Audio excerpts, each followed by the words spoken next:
émission qui est parmi les émissions la plus suivies de la ville province de Kinshasa, personne Nord. L'émission est allée Makambo Yaki, Bonzambe, ce qui passe dans le cas sur le podium. C'est pour te dire que Nabosolo pe Bosimbo, Nani a commis pasteur Ngouyate parce que ni émission Balobara Bosolo pe Bosimbo. Ils allaient émission sur le podium. Merci Nabandeko Nyonso. Oui, vous allez fidèle après avoir causé dans l'église Nabino Bofanda Kana pourquoi pour Nakolanda. Émission Nabino le Barana Bosolo pe Bosimbo, émission sur le podium, l'émission présentée par moi, votre humble serviteur Ndeko Danou qui fout la cacandine dans le Banabi Boko Messana paye de plus en plus. Émission a besoin de que je ne peux pas débuter cette émission sans remercier mon réalisateur patron de cette émission. Là, je vois Dieu merci qui fout. Je ne peux pas aussi oublier Fiston Atunga, Christian Banzolo,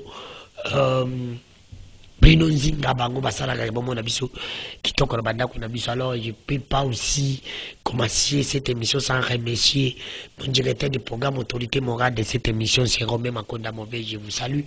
Et na cordon abiso honorable Raphaël Kibuka na pesi mbote place za kulanda biso na kolocheno sénateur Jean-Pierre Mbemba na zaine sengo ya koyamba pour la toute première fois na émission ya biso sur les podiums. Je crois que ça c'est la première fois mais kozala dernière fois à l'écran émission na biso les révérend évangéliste Moïse Manoki azali révérend évangéliste geto kobeta na ma solo ya poko ya lelo église na ye ezali wapi église na ye ezali na Lemba sur région ezali paroisse des disciples tokotuna ye pe pourquoi paroisse des disciples église na ye ezali na Lemba sur région. Merci Moussa Nankolombote. Bonjour Ndeko journaliste Danou. Boni na sepeli mingi na tondi na esengo pour ko inviter nga na émission na yo tolandaka mingi. Merci beaucoup Nkola Pambola pour la marque à confiance au PC pas dans mon salle nanzame insomma ya pamba liboso na yo na tango oyo. Merci. Avant de continuer na sujet na biso ya moboko mais na lingina tout na pib Moussa Nankolo révérend évangéliste Moïse Manoki. Pourquoi paroisse des disciples?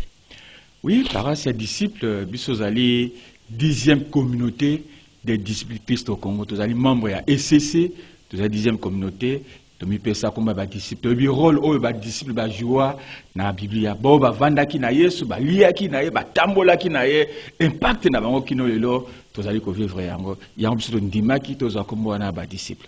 Est-ce que Moussa Dankolo révérend na bosolo pe bosimbo comme l'église pe joie Carole ils ont un impact ça ils a pina comme ya malamu pesa la église? Oui, ça fait aussi parce que vous savez dans un témoignage moko il y a 2 semaines, à la paroisse Moko, na pompage paroisse de disciple, il y avait une maman au Angola. Et maman à l'ékaka et elle priait Dieu pour que un jour la paroisse n'a prié. Et vraiment ça m'a simba pour la paroisse na biso et puis à mona qui bécri wana comme on a qui ECC 10e communauté de disciples. C'est pour dire ça impact peu que peut attirer bande de cause d'importance non. Merci. Moussa Nankolo, merci Nabandeko Nyonso. Il ne faut pas nous appeler, nous sommes bel et bien en direct à Kinshasa, qui est la capitale de la République démocratique du Congo. Sujet de Michel pourquoi aller tout ça que le mariage. Comment vivre un mariage heureux pour le bien de la famille ou du pays? Comment mutakou vivre un mariage moko ya kitoko? Ya kitoko na bosolo pour na bien la famille na yé. Ou propre bien on a bien ya boka. Pour y bango ni Michel lelo. Moussa Nankolo, comment? D'abord, la ligne Natuna. Je vais parler, je vais poser une question simple. Mariage selon la Bible, c'est quoi? Parce que na yambi Moussa Lanzami na boina kota selon l'état non, toujours sur la makametali parce que ça en face na ngoza Moussa Nankolo. Ah, merci Mingue, journaliste Ndano, pour naki si j'aime Kitok. Vous savez, il y a la grâce, il y a j'étais encore étudiant, j'ai béni mon mariage, pour exemple, à la race. Les gens ont 30 ans, il y a mariage. Donc, nous avons une expérience, il y a mariage. Et si je prenais l'huisseau, d'attendre, il y a si je me kitok. Comme on a ndengeni libota, et sengeli kozala, na esengo. Puis esengo, 4 na couple, 4 na libota, et que ça en sorte que l'ipamboza na libota, pesa na mboka na biso. Et pour répondre à votre question, mariage est aligné. C'est simple pour vous dire que mariage. C'est dans la Bible. Oui, bien sûr. Ouais. Le mariage est allé, l'isanga, il y a moisi na mobile. C'est tout ce que je peux vous dire comme mariage, Yangwan. Un mariage, ils allaient sangaya, moi si, na mobali. Mais est-ce qu'ils ont mon appel les autres côté mariage, puis les lieux comme que ça, les mibali, na mibali. Parce que la technologie évolue. Tout ça comme on a. Oui, dans la Genèse, Genèse chapitre 2, le verset 18. Nzambe tango asala ki Adam. Amona ki ke loko moko ezali ko zang. Et Dieu va dire, il n'est pas bon que l'homme soit seul. Ezali malamu te ke moto azali nzambe moko oya sala likolo pe na se. Abi ezali malamu te ke mobali azali la ko sala ye mosungi na ye. Nzambe asala ki mobali pour que aba na Adam te asali la ki Ève. Nous devons nous inspirer de ce Dieu-là. Donc, il bala soli segeli mwasi na mobali yango de libala. Merci. Mais quel bala soli zali mwasi na mobali yango de libala. Alors, les loyo mwasi na mobali, quand on parle aussi de la polygamie yango to ko mona momona mobali moko azali na basi mibale misato. Est-ce que zali mabe puis zali mabe te musana kolo? Merci beaucoup. Je suis un pasteur formé. Je pense qu'on ne peut pas vite condamner. Il faut que les circonstances ni. Je suis pasteur. Na comme la famille mon na té, na zoté, na coutume moto na basi na yetomi baltomi sat. Non. Et aussi une pédagogie. Pourquoi à combien de niveau il faut qu'on on peut pas directement condamner que a sali mabe. Non non non. Donc Ron a besoin pour la kosunga. Nous sommes là pour ça, pour la kosunga, pour que moto il pourra comprendre que non. Ngana lingi na sokozala moi ça mi balete na tiki na libala oyo mobali non na lisu mo ça balete na tika na moi c'est un moko. Donc nous devons enseigner mais alors ça dans le référent Moïse, mais pourquoi beaucoup des hommes de Dieu ba condamner la mon comprendre non la polygamie n'est pas biblique ko sali matalo ke ba yebite ke mususu muto azali na ba beba azali pe na ba problème là. Merci beaucoup za question qui toko. Tout ça, moi, passe dans mon témoin. Vous savez que, quand je dis que tout ça, Totanga, je suis licencié en théologie. La plupart, il y a des gens ils ne sont pas formés. C'est la théologie Totanga. Parce que même autant comme ma Bible, c'est un docteur. Donc, il faut tout ça encourager les pasteurs. Il faut que Totanga, comprendre le Coran. Et que Sunamik, je pense que, tout ça, toujours dans ma collègue serviteur de Dieu, on va condamner vite.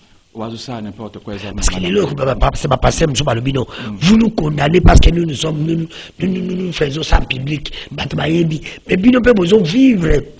Na basi, monsieur, c'est belé. Samboba la bango, bossa la gadeye, ça dit un mariage. Mais pourquoi vous nous condamnez? Non, non. Pour inviter un gars, je pense que je suis obligé de parler parfois de moi-même pour encourager. Ouais. Bon. S'il faut le dire, je suis aussi animateur, il y a émission, même avec le Seigneur à la télévision. Ouais. Vous savez, laissez-moi donner ces témoignages. Lorsque j'avais 17 ans de mariage, et au lieu de ceux que le Seigneur en moi n'a l'obakananga. Nazoté et n'a pas cet exemple comme on a que ça fait 17 ans naïbi moi c'est me sous-souté. Et vous savez qu'est-ce qui s'est passé? Oh, il y avait des filles dans le quartier, pas une femme. Balanda émission. Et bah comment on a la kanda yena nazotu tatolo que aïbi moi c'est me sous-souté. Et bah kanelinga. Quand elles ont pris la décision, moi je n'étais pas là. Il y avait une maman à côté. Alors maman elle a dérangé la vie. Pourquoi vous condamnez l'homme de Dieu comme ça? Oh maman elle a une émission, elle a mingi. Émission fait avec le Seigneur à 6h du matin à CCTV. Alors maman elle a passé à condamner la maman.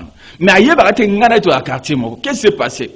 À l'époque je faisais un peu des affiches dans la cabine, la tiare affiche avec le Seigneur.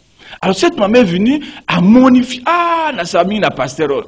Alors le frère qui était là côté, oh yebi, oh dans la télévision, mais n'est pas ça. Non, mais toi n'est quartier moko. Qu'est-ce qui s'est passé? Cette maman a fait en sorte que ngana été kutana. Et na bana kusungae sans qu'à partager na bikambo à vivre na vie nae. Et cette maman était malade na ma tête. Et permettez-moi, je suis aussi conseiller dans le centre de Carrefour des jeunes. Et ce jour-là na yambaka fille moko moi na moko il y a 13 ans. Oyo ba violaka ye na bombaka na ye tant ba violer fiona et ba zo remarqué que moi zo ya munene ba yene na centre bomoto et avant que ba moto passe avec examen ba passer pas na conseil na yambi moi notre sololi ba au salle examen la laboratoire va découvrir que moi na zana zemi à le salle anga passe je me voyais comme si j'étais devant ma fille. Alors au même moment ce jour-là maman na quartier na zaka malade na ma tête. nake kotala maman ta nake kotala ye na betele lisolo ah maman nakuta na situation mo senga passe moi na 13 ba violer a comme na zem c'est comme si na déclenché bouton moko et pas na maman ah pasteur yo yebite ba fille à quartier ba kanela yo ba bi yo tout tolo na télévision yo moi c'est ba ko so ba zioté ba ko maman pasteur ah j'avais compris, c'est pourquoi les serviteurs de Dieu, la plupart des serviteurs de Dieu, ce moi, c'était bananaï. Oh, au contraire, péché sous force, makasi. Et c'est pour le dire, ça fait 30 ans. Moi, c'est société. Donc, on ne peut pas dire qu'on généralise la situation à pasteur que voilà, les pasteurs sont en train de faire quelque chose. Non. Mais même ça, est-ce qu'on vit le mariage géré? Et ça dit que moi, c'est une société. Et bien, qu'on mobile, qu'on bima libanda, parce que bima libanda, mais ça dit qu'on fan dans la carte couple. Comment l'homme va savoir qu'il est heureux? Parce que la Bible dit l'homme quittera. Merci beaucoup dans nos questions qui toquent. Vous savez, bien aimé, ils en ont secret, mon corps. Alléluia. Yo, zo, la nanga, na poko, yo. Yo oliko vivre esengo ya libala na yo. Yo ole la katango nyonso secret monene ezali epa na Yesu. Bien aimé, parfois yo kaka sango ya Yesu. Menga na lingi oyamba Yesu wana lokola nkolo pe mobikisi na yo. Yo koyeba ko vivre esengo na libala na yo. Nata ko senga na yo papa na pokwa elo. Yamba Yesu lokola nkolo pe mobikisi na. Naza oyebisa na yo mama, yamba Yesu lokola nkolo pe mobikisi na bomo na yo, okoyeba ko vivre esengo ya libala. Vous savez, tant que yamba Yesu lokola nkolo pe mobikisi, qu'est-ce que le Seigneur fait? Il nous donne les fruits du Saint-Esprit. Et ces fruits du Saint-Esprit se trouvent dans Galates chapitre 5, le verset 22. Kola pesa kabiso mbuma na bolingo. Ezainini, c'est la paix, la joie, la bonté, l'amour, la dignité. Donc, on nyonso ezali na kati ekoyeba ko pesa melayo. Tala ndeko dano secret monene fandi epa na Yesu. Moto aza na Yesu akoyokela mwasi na ye mawa. Oka pa témoin, je me souviens que mwasi asali ma pe mbana pardonner. Et c'est là et comme là basa na mingi. Pardonner à ça que moi ça mais non à ça il m'a comme ça mabe ok ba mso ebi Yesu te ba za nzambete ezali facile ba gang ba va dessiner boy par ça là non moi je connais un couple oyo ba kabona pourquoi ba mesana ils sont habitués ya ko pesa na babise ce qui on va la bima qui azongi faut madame Ayamba mais ce jour là madame Ayamba qui ça fait un problème ça c'est que libalana et kabana. Tout ça c'est quoi? C'est manque ya kozala na Yesu. Moto azana Yesu a cause de la maîtrise de soi. Kotuna pourquoi maman pesa inga des étés. Hein mon Seigneur Nzambe. Yesu naza final ya makambo nyonso. Mais Musa Nzambe kono makambo itali libala ezali compliqué ezali sujet moko oyo ezala compliqué ba problème ezali ba coupe belé. Mais vous parlez tout simplement ya bakabwani parce que mobala pessimiste. Est-ce que na kati ya Bible ezana eloko Bible tiate ki batu bakoyi ko kabwana parce que batu bakabwana kana ba parce que la séparation elle est biblique, ce qui n'est pas biblique c'est la division. On nzamba lobi ke bana nzamba bakoza la séparation mais babe ya kusala ndi comme division. Est-ce que batu bakoyi ko kabwana te? Eloko Bible nyanyo so Bible pesa séparation. Oui. Ayo kabwana. Na kati le sous parce que mon a impact il y a un mariage heureux quand on a libota. Ce qui couple ba yokani malam. Harmonie kotika na bango. Harmonie katina bango. C'est vrai parfois il y a question roya passer par rapport à comme ça natika réponse à la question qu'on posait par rapport à la famille par rapport à mboka. Mais non, benga na mituni. Nazoya n'a pas sa réponse na yo. Je voulais d'abord commencer allons-y. Oui. On peut se séparer, mais pour nous, les enfants de Dieu, Bible est qu'on permette seulement que ce qui a infidélité, même s'il y a infidélité, moto azana Yesu, parce qu'il y a des cas. Je vous ai dit, j'ai l'expérience de temps, il y a mariage. Naïbi couple moussous. Oh, que moi si à voyager qui et moi ça zoya na zem. Et mobile pour na bolingo ya moi si nae. andimi kozwa mwasi na bi na limbisi yo. Et moi si après si ba raison ndenge na koisa maki que je peux pas dire ici. Mon bal a arrivé quoi pardonner moi si na epé ba fandi na libal. Pe bazane sengo pas seulement moi si ça mabe il y a aussi des hommes ba koisa maka pe basi ba pardonnaka. Ceux qui passent par pardonner Mibal. Pourquoi pas Mibal va pardonner Pébassi? Alors, mais Moussa Lanza, mais pourquoi c'est beaucoup plus, là où vous êtes, là c'est beaucoup plus, Bassi ne va pardonner. Mibal. Mais c'est là pour moi, Mibal a pardonné moi. Ah, c'est là où j'ai parlé l'importance de Jésus. Biso parce que si j'ai chose concernée, Bible, nous les chrétiens, les enfants de Dieu. Ceux qui y sont à Katinanga, pourquoi pas n'a pardonné moi? Ça ne veut pas dire qu'ils ont encouragé moi, c'est non. Client nanga ko eba ko banga mon épouse sait et continue à que moi sinanga abanga nzambe. Donc c'est vice versa, nous devons nous pardonner. Mais non, mais dans la Bible dit mais oui c'est vice versa, mais beaucoup plus parce qu'il ne va pardonner à biso que biso mbali. Est-ce que les mots infidélité que ça qui crée pendant moi c'était parce que les gens d'abord sur le peu possible mon comme on a mobile mon ko azana basi mbali mi ça c'est passable. Beaucoup on n'a jamais moi si azana mbali mi ça te mi balé oui il est mal officiellement. Donc, il faut que sunga ba papa, ba maman ba ebi, il y a un rôle mon nez ba maman bazana yango. Tant mon bail na yo ça, mais rôle na yo za ko lele pa na nzambe. Vous savez na pambola nzambe parce que ces derniers temps, c'est vrai, l'église ils ont joué rôle nango na société. Parce qu'il y avait des moments yinde bitumba ah moi ça kani mobali parce que non, à cause impact ya prière, ba c'est pas comment ko kanga mitema na bango. Donc, tout sunga mibali na biso, bao bazana makambo wana, pour que bazonga nanzela nanzam. Bazala fidèle na basi na bango. Tout sunga pe ba serviteur de Dieu, parfois ba mibali. Bo baza, et ça va conséquence belé. Hein, mibali. Mais la Bible nous parle. So talina 1 Samuel, chapitre 1 suivant. Okomona azande komoko kuna Elkana, azaki na basi mibali. Et de quoi mon qui passe na vie na ye azaki na mwasi na ye an azaki na penina an azobota te me penina azobota azotiola na azotie passe oh an azalaki mwasi alibala liboso. Et vous savez an alilaki pa na nzambe nzambe asunga pa pesa ki mais si on a quand la Bible no moko msala nzambe boyibi ke bato bazaki na basi mibale bazali za biblique mais lelo chez bato bazali basi mibale bino ba passer mo ba wate ezama be poka bino de botia kabisho malo na quand la Bible bato bazaki na basi mibale bazali oui puis balo ba kuta ba bazali na ba kombi. Moi je pense que j'ai parlé de passer bazali non formé, ça je l'ai dit. Moi je peux pas condamner, je peux pas venir ici condamner bande quoi ça non tokosunga. D'où vient d'où est-ce que je suis venu? Je viens d'où? J'ai dit, tu peux musika. Pour que la comme la fille toi na crainte ensemble. On ne peut pas se moquer na ba baza musika ensemble. On a besoin de kosunga ba. On peut pas les encourager. Na ko encourager. Dieu m'a fait grâce. Naza banami balé. Hein? Et le fils est né à Bali. Pas à sali mariage à l'hôpital, dans l'église, dans l'état. Il y a mis balé même moment. Pour nous épargner aussi bas dans l'abîme qui va tomber les meilleurs en tête que moi n'a pas mon mariage à cause de la facilité que à s'imiter non parce que sécuriser payer les balles. Donc tous un rôle il y a que sunga bandeko que décourager bandeko à jouer bassi par-ci par-là et zo sungate et que peut s'akimiate na foyer penambo cannabis. Mais Moussa les nankolo le mariage.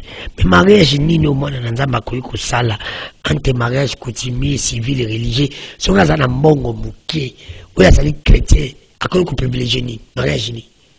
Vous savez dans la Bible la formation de Joachim le mariage d'abord est allé de deux familles va tomber d'accord. Nous sommes un peu différents dans bande comme ça à Poto à Mindela. Amdeba kutali baba mais chez nous libala ezaba famille. Famille à Mobali, famille à Moissi, va tomber d'accord. Même moi, étant la zone Moissi, c'est pas de moi-même, il faut papa. Aïe. Il faut papa Ramazal. Donc, le mariage, ils ont d'abord les deux familles vont tomber d'accord. Ce que les deux familles vont tomber d'accord, ils ont déjà mariage. Et bien, tape l'église, la bénédiction nuptiale. Biso de Bali s'arrêter. L'État aussi, même, Azali Kokangisa, mais le mari déjà, à niveau de la famille, il y a un monde libéral. Qui va subir le mariage coutumier. Oui. Pardon? Le mariage coutumier, ceux qui ma famille, oui, c'est ça, c'est ce qui est le plus important. Et oui, que bien peut passer, puis comme il peut gérer dans le mariage, puis le besoin de fiancé, puis au monde qui m'a sengi ma dot et belé, mais une église, même ma pasteur peut ma condamner à talon. Ceux qui m'a aider dans ma campagne mariage belé, et cause à ma pasteur peut ma coquin, que le camarade va coûter, d'autres, il y a famille, il faut les camper une église. Nous allons voir, de savoir que non, ça c'est trop, parce que la Bible ne veut pas de ça. Parce que beaucoup plus par chrétien, ma pasteur. Non, ce n'est pas notre rôle. C'est un rôle, comme pasteur, tout ça. On peut conseiller, on peut orienter. Mais les balles, comme je l'ai dit, c'est pour ma famille. Mais dans la zone qui est beaucoup plus, c'est la pomme et la dot. Parce que lui, qui est parce que la dot, c'est comme il est comme cher. L'église est à le barrer, l'autre côté, les Cambouans. L'église, par exemple, vraiment leader. Oui, après qu'on coûte à l'État pour la confluence de ma famille, d'autres saisons menacées. Oui. Nous avons aussi cette responsabilité.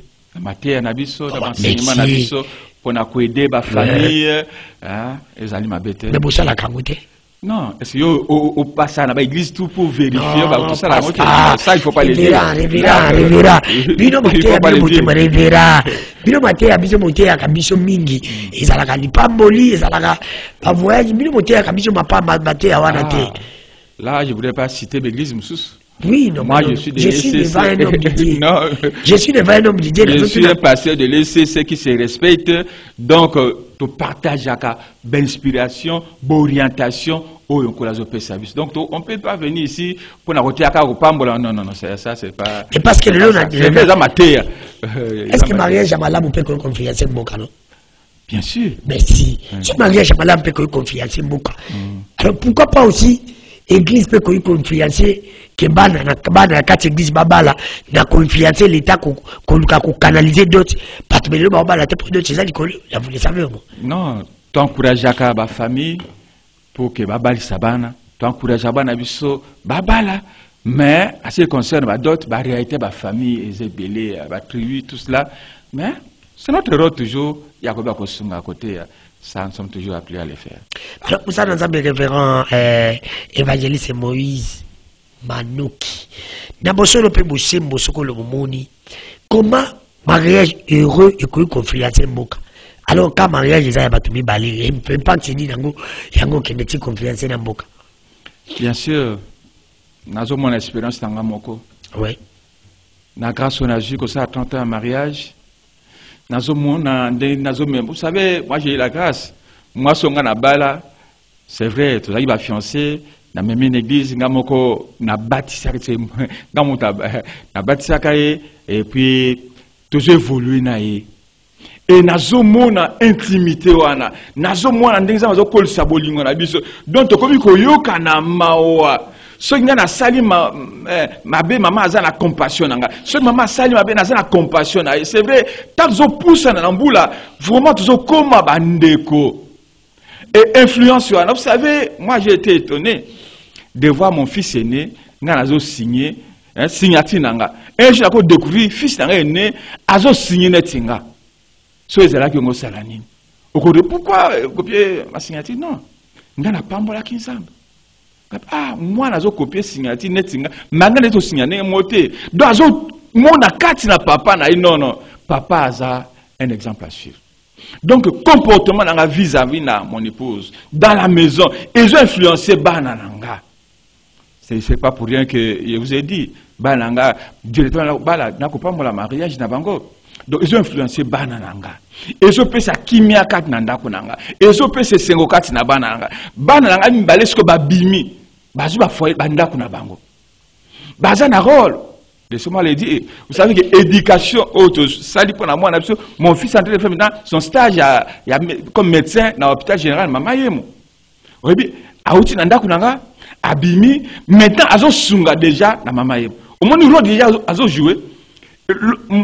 L'autre fils aza ingénieur, azo sunga pe na domaine mususu. Ngamoko. N'en parlons pas. Il peut vous informer, Ndekodano. Vous savez, na Kenda na Maluko. Na mona situation pour la première fois na vivre yango. Na mona nini. Bande ko so apporter. Je n'ai jamais vu ça dans ma vie.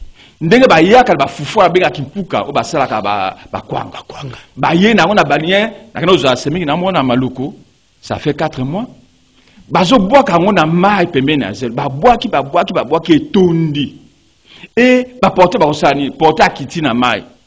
Azui ça ki moko abendi ngona mai. Ye moko adini kati na donc mai donc a koti na kati ya mai. Azui ça ki wana ati ngona mapekana. Il paraît pour ne comme moi pepe la tia na mapekana. Azo forcer à partir ya mai. Azo bima mape a bois ki wana elekelanga. Ville province à Kinshasa. Et pas une autorité, bazali, batambongo bazali, population sont souffrir, et ça langa passe, nekonanga. Naya, j'en ai parlé dans mon émission, et au moins je vous parle, na juste tatinanga, règlement intérieur, au na la ONG, et à développement. Pour que Ngai, alléluia, Dieu étant vivant, Ngai na kosala ba gri na maloko. Pour na kolongwa likamo na mona. Voilà l'impact. Parce que na kimia na moi sinanga. Moi c'est un pesa na kimia. Ngai pesa moi sinanga kimia. Et ça fait en sorte que tant na zo bima. Vous savez, il y a des hommes qui souffrent. Abimi tant azo zonga azo mona passe na vie na ye. Azana kimia te fois zonga parfois fois mela. Pas na kimia na mengata on a zonga na zana kimia. Vous savez, Dieu m'a fait grâce na moi sinanga. Apambola ye pour na koyeba kuluka. Azo contribuer mingi na vie nanga tant azo zonga azo akimia. Est-ce que moi si ya malamu ako contribuer pour l'avenir ya mobali pe ya malamu? Bien sûr. Ya on azo témoigner. Parce que moi si ya malamu. Azo sunganga, nazo zonga nanda kuna kimia, nazo bimala kimia, même si on a zaté, il y a des gens qui souffrent, pas seulement mibal. Et ça peut pas azo souffrir, mibal azo zang sa mo kimia. Maman qui ko luka, moi na zonga zaté. Tant que zonga papa ko tie les zoua, papa ko sa n'importe maman ma yate, basi ba koma ko luka. Mais ce que oui nous prions le Seigneur que nzamba pambola basi ya pa mwambali pour que et surtout bo baba na hote. Nzamba sala ogas. Alléluia Jésus, vous savez, et ça moi passe, laissez-moi dire cela, Negodano, bandeko babala pas intérêt. Mais l'homme dit pas intérêt, ça moi passe. Là, je suis en train de rappeler ma camébélé. Vous savez, quand j'ai épousé mon épouse, on disait, ah, pourquoi la passer au lit à Bible? Parce qu'à l'époque, on négligeait un peu le pasteur. On va la passer au lit à Bible. Au lit à Bible. Mais aujourd'hui, mon épouse a commandé vraiment, conseiller la famille. On peut rien faire dans la famille, ce n'est pas madame. Mais Moussa Nanzambi, quand vous parlez que comment l'homme, pour là vous allez trouver moi ça malam, l'homme voit ce qui est visible, tout ce qui est caché, réservé à Dieu. L'homme va voir d'abord l'apparence, il y a moi si Nanzela, à mon écasa malam, les restes c'est venir après. Ce que je dis Moutalouli Moutalo, en réalité, la personne n'est pas quand Moutaï comme on a qu'une ou une continent d'accord, à ça problème. Merci beaucoup. Ah, c'est une bonne question. D'abord, bah, ça va aller déjà, comme parfois tard. Mais bande ko ba ina noté. Avant bala, bah tiens d'abord on a prié. Aujourd'hui nos fiancés étaient bonde là et pas inanzam. Vous savez un enfant de Dieu, il faut un parrain marraine spirituelle. Tata na molimo, maman na molimo, oya ko sungo na vie na yo. Nano balité, tiaka on a prié pour que Nzambe apesa yo mwasi ya malamu. Nzambe apesa yo mobali ya malamu. Soki ozu mwasi ya malamu, soki ozu mobali ya malamu, okozana ki appelle sengo na vie na yo. C'est très important de ko.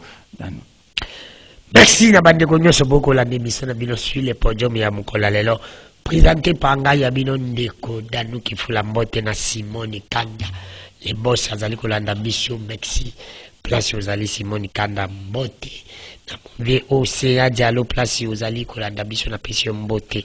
Mulandi munene ya mission sur le podium. Na lobi mwasi ya mabe na via mutazali neti sapato e kokio tato kina ngona feti batenze mbo ozali kombina atacho kombina osali sambla suka suka ofanda na kiti. Ofanda na kiti te po lembi mo ofanda na kiti po longola mwasi wana. Olongola sapato wana. Yango komona ke mutata ndenge nini. Bombi na yo comportement na yo bisuka suka e komona na kaka. Bolamu babomba kango te bolamu ezali timulinga. Bomba mote moko bomba bolamu te. Yango bandeko to sala effort to zwa basi ya malamu. Parce que ata nzimbo na ere afete za la sengo mutu nyonso atelema ko bina okomona ka papa moka ko zonga na siale ba fanda nanu. Eza po mape matezali sapato alati za kokoka ite. E ko sala ipasi. Il faut longola ezali timwasi. Ata osali sabla. olobite na kanga mutema suka ko bimisa kaka ata mwasa umeni na nzime ti likine fuma ko bimisa ngo kaka sa bimisa una force na ite ba meteba ko bimisa una ndenge mususu to lukala ko zwa basi ya malamu po aveningeza la malamu mingi. Merci musana nkolo na bosolo pe bosembo toza koloba makambo etali libala. Est-ce que nous avons un peu de choses en tant que Nzambe? Et nous avons un mariage qui est salama. Batuba kombalo mi pambo Nzambe. Mais il y a pas que batuba kombalo na batuba ko kabwana. Pourquoi na Congo batuba bala la mingi pe batuba kabwana la mingi? Merci beaucoup Ndeko Dano. Question qui toque. C'est ce que je viens de dire. Bande bazo bala na passe bazo consulter Nzambe te. Donc il y a une conséquence. Kokabwana bazotala beaucoup plus le matériel, azana mbongo, oui, kitoko, oui, mais beaucoup plus toke na kotuna mokolo liba, o abandisa kama kama liba.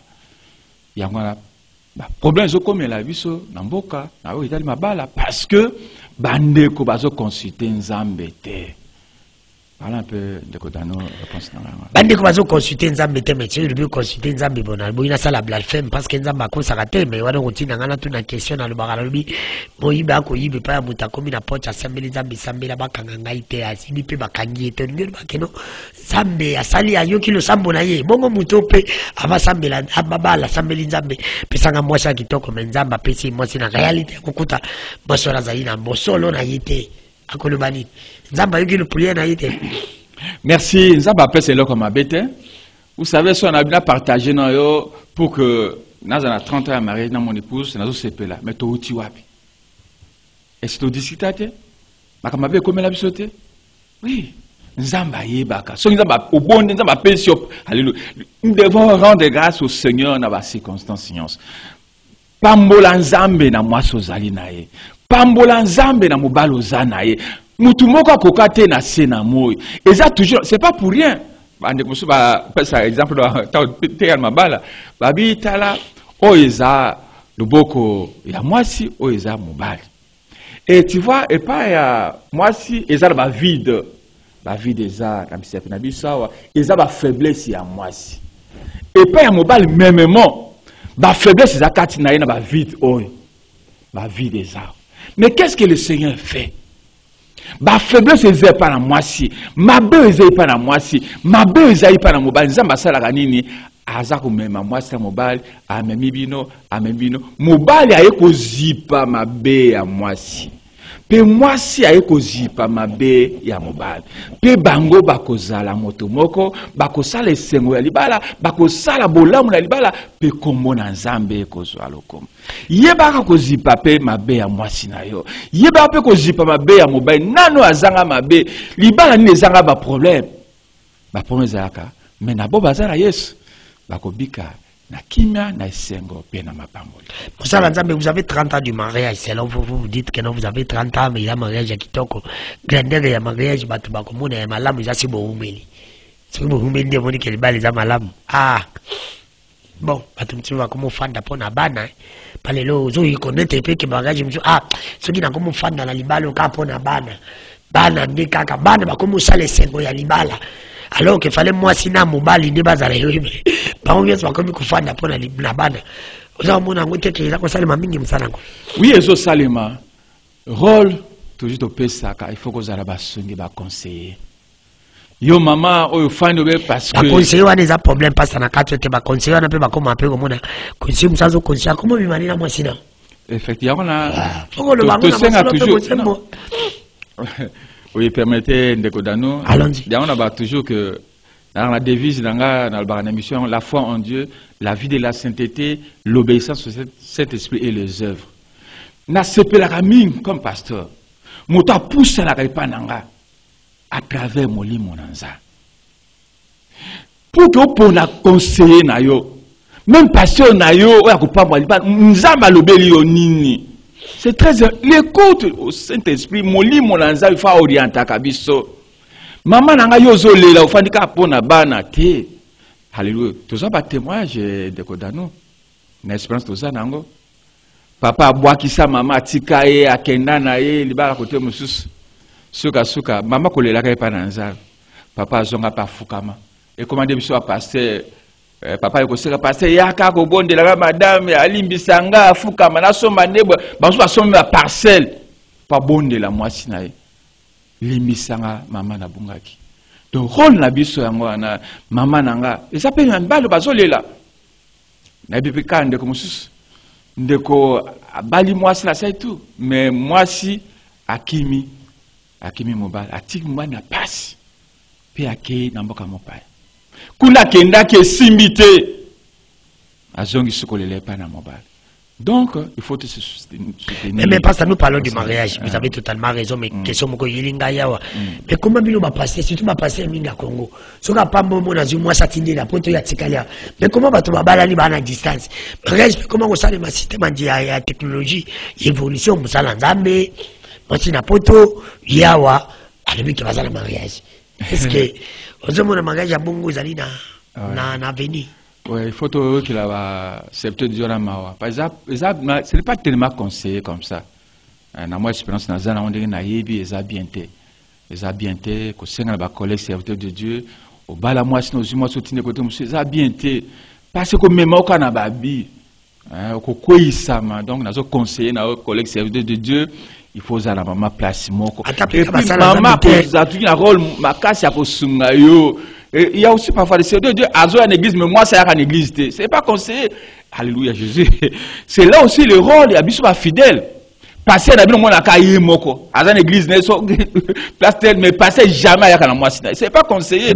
On doit dire sur les pasteurs. Je pas balité, pasteur. Non, c'est pas bien, c'est pas bien. Ah bon, pasteur, soit balité, c'est un problème, à balité, mazoté. À balité. C'est à vérifier, c'est pas mal. Oh, mais à Bali, dans ta zone, mais il faut, vous savez, quand on a je n'aime pas avoir, jeune responsable. Il faut me fiancé. La fiancé. Nous devons encourager les gens. Parce que moto, alléluia. Vous savez, les responsables, la moto à Bali. Si vous êtes célibataire, alléluia.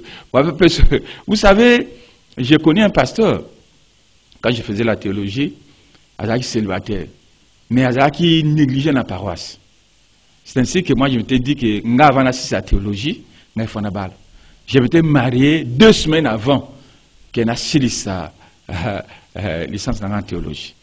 Pour que tant qu'on a aussi ça, on a respect, la plupart des serviteurs de Dieu, oui, ma fille aussi assemble. Mais ceux qui sont célibataires, ce n'est pas tellement conseillé. Il faut se marier pour qu'ils aient la valeur. Les autres, moi, si nous sommes ça, ça va bien. Vous savez, j'ai fait mon travail à licence sur la personnalité du pasteur. Moi, quand il y a la personnalité du pasteur, moi, je suis moi, sinaïe. Ah, ça y est, valeur, il faut que tu aies la caramossala. Je vais vous dire que ça va la facilité, mais pas côté. Ça peut la grandeur. Tu as raison à côté, mais tu as encouragé les collègues serviteurs, il faut que et cause à la malade. Parce qu'il y a une question me venue en tête, il y a des gars, le solo peut possible, il y a des on dirait aux pasteurs parce que aux fidèles, maman n'a plus si moi, tu passes à aux azakolanda, mais c'est pas statique, à nan limbo matin, qu'on la tacole pastoral, mon fandi, qu'on va faire aux grandeur. Et qu'on ça la fait 30 ans, la magasin, qu'on y va qui m'ont amené pas. Qui va là le limbo matin, qu'on le liambouma. Donc, on y va, mais comment le minute non mutuna. Yondo banga kande auzo banga mbula na mopepa va baninga pe balinga ba ko isama nalo na tima azongi na makasi mais yozo banga komi ko isama avant boy di comment albin de kodano tout na no pasteur mutuna ona. Merci ndeko wa tout mutuna. Vous savez ça secret moko moto abanga kanzam. Alléluia Jésus. Waza fidèle na moi sina ko banga nzambe na ba do pas seulement moi sina ba domaine nyonso nzamba sarma grâce. Et même à moto na facilité à makamo ebele olinga manabato makamo zo sa zo simba à un moment on peut dire parfois moto na simbikisi. Vous savez, je vous ai parlé dans l'histoire à ONG nanga on a zo sal. Quand je partageais avec mon fils, mon 4e fils, que Dieu m'a mis à cœur pour que na sala ONG. Vous savez, c'est mon fils, ah papa yo pour l'équipe makambe aussi non. Ce que le Seigneur me met à cœur de qu'on a dans nous, dans une facilité, comme il a facile, ils ont passé facilement. Vous savez, Oui, parfois, quand on parle beaucoup plus de soi-même, les années, non, ça y a moté. Au contraire, il faut qu'on doit bang ensemble. Non, et comme il a motard, il y a un domaine où on a qui a fait ça malade. Il faut on résiste dans le débat tentation. Dans nos tentation, et c'est comme l'anga on essaie les calango. Na je la comme on a ça poussé déjà et kuna na zate ndeko na ora sile bande kuna biso kwa encourager pe ba collègue serviteur de Dieu. Merci Moussa Nankolo, révérend évangéliste Moïse Manoki. Alobi azali Moussa Nankolo na église paroisse des disciples de Lemba sur région Yinde to yambi na poko alele to ko beta masolo ya comment vivre un mariage heureux pour le bien-être de la famille ou d'un pays. Moussa Nankolo, une question m'est venue en tête par rapport à Yangona Tuni Kaka, c'est un bimi en derrière sujet, mais répondez Kaka. De comment le bina tuna umutuna. Na muto ya zana célibataire, zana ko linga. Asa ili sumu. Na muto ya zana marié pe alingi. Asa ili sumu kokome. Alingi parce que moi si na zana ya salimabe. Alors nani na baomi bala sali li sumu be wa salimabe.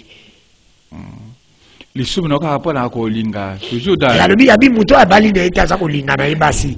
Et ces alis ma bête c'est les sous. Na mouton à Bali.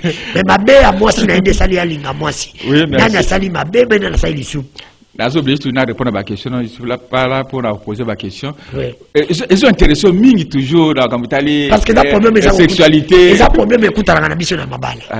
Merci beaucoup. Baka Isabelle, pourquoi toujours sexualité? Parce que yango des amakambo sala ke libali fandate. Pona basi ba mona so mobala linginde kuna ne libali ye mabe ye mololo. Tenons sur la zotinda bande qu'on a crainte en Zambie. Vous savez bien aimé, comme je l'ai dit, les amours secrets moi qu'on a expérimenté yango. Moto abanga kanzambe makambo na etambola kanzambe orientaka vraiment facilement nazo senga na yo ndeko mobile. Vous savez que le par rapport sexuel, alléluia Jésus, les rapports sexuels en dehors du mariage eza kona miza malamute et surtout que je suis conseiller na centre bomoto tu mbaka bakandenge na ndenge ndeko tango zo abusé et puis ba conseiller ça tombe aussi bien parce que je peux pas me gêner pour le parler parce que ça je suis formé aussi à ça. Notre sexualité, conseil. Vous savez, moto, aux anogènes, aux autres rapport sexuel en dehors du mariage mingi. Tant comme on a libala, comme on a dégoût à mariage, aux autres salons mingi. Tant on a libala parfois, mobali, abanga, abattre en zotonaï. Mais on a vu à ça par rapport sexuel, mais yo, aux autres facilités. Et comme un problème, et ça peut pas qu'à to yamba. Parce que au baby saki jeunesse na yo. Au commun a dégoût par rapport sexuel et ça capina malamute nazo senga na yo au batela qui jeunesse na yo et ça peut mater à toté yaka. Vous savez que et pas mobali oyo azu mwasi na za vierge mobali wana kolinga yo mingi na vie na yo na Congo baza chuter nazo encourager yo ndeko mwasi batela nzoto na yo ke mobali yeba mote nazo senga na ndeko mobali batela nzoto na yo pour que au vu de sexualité non malamu na libala mabala mingi ezo baby sam aussi parce que sexualité pesa malamu te tala ba conséquences bande ko mingi bazo souffrir na likamboana mais yo oyo ba ina noté batela nzoto na yo nande ko mobala obala déjà moi si obala déjà ezala mateya o pesa maka na etali sexualité. Parce que ceux qui mobile na yo asunga malamu te et comme les problèmes. Ceux qui moi je pas asunga malamu te et comme les problèmes. Il y a un rôle toujours, il y a des parents, il y a mariage. Ba bombe la parenté, ba bombe la camarente. Il faut partager aux opérations passe na libala.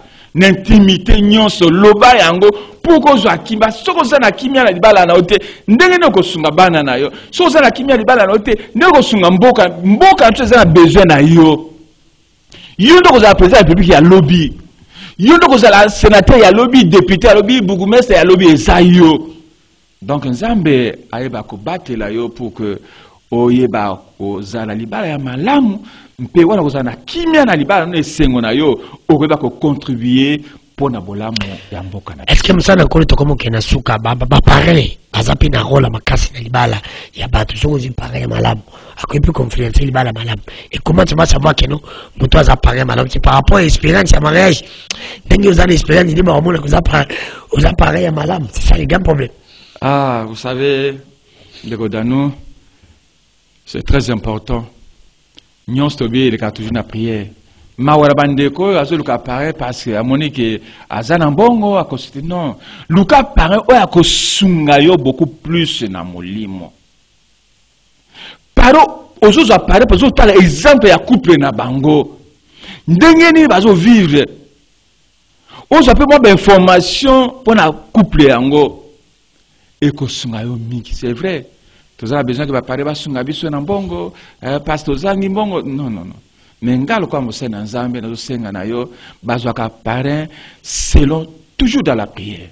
Aux fiancés na yo aux bonde la nzambe après ça biso parrain et nzambe ko orienter akopesa no parrain malamu et ba parrain baza na rôle monene ya ko accompagner bino ngana za na sengo parrain na mariage na zwaka bazaka ba frères et sœurs mais lelo ba koma ba sai na nzambe na pas moli parrain nga révérend apôtre François Tamba, puis maman prophétesse Yvette Bongaba parler dans un mariage.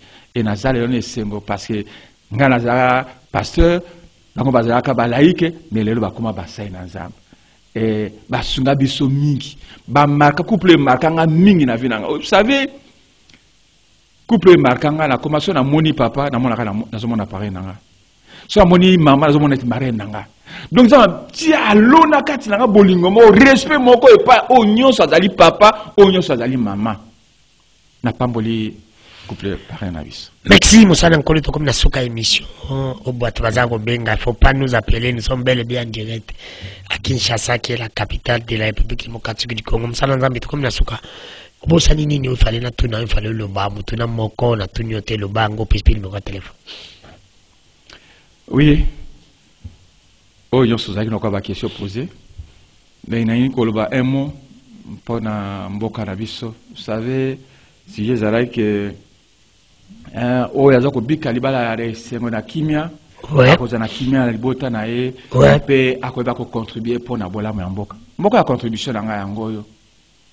Ko kanisa Mboka Nabiso. Et pas la présidence et la République, Sénat, Parlement.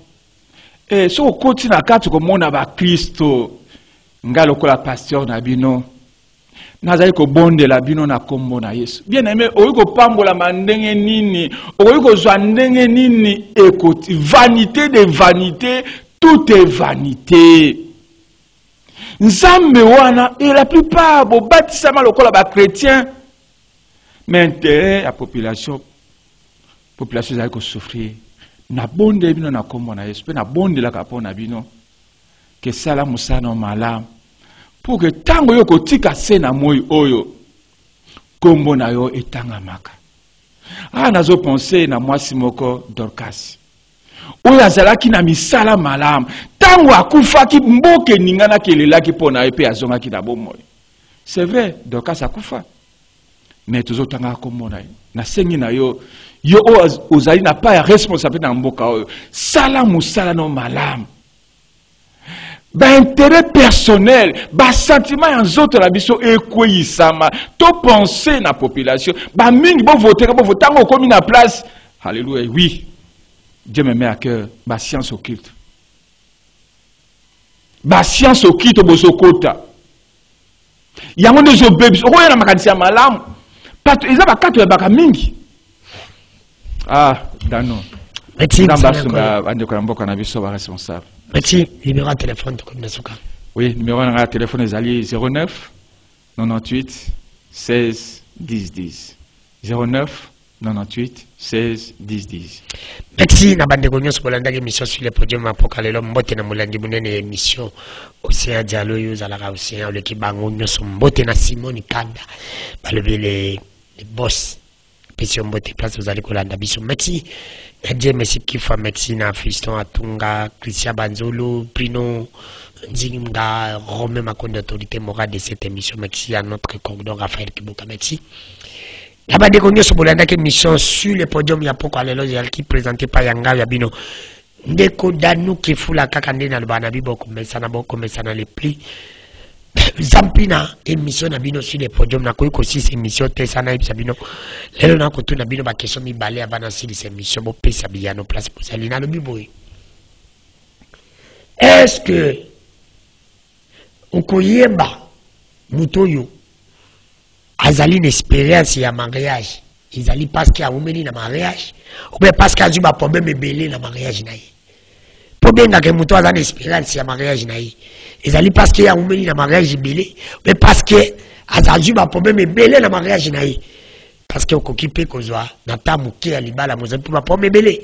Na Muto pas oumeni moza ba problème mon côté. Alors comment ba ko ba Muto a une expérience ya mariage? On a la première question na toni bino pesa ya no. Deuxième question.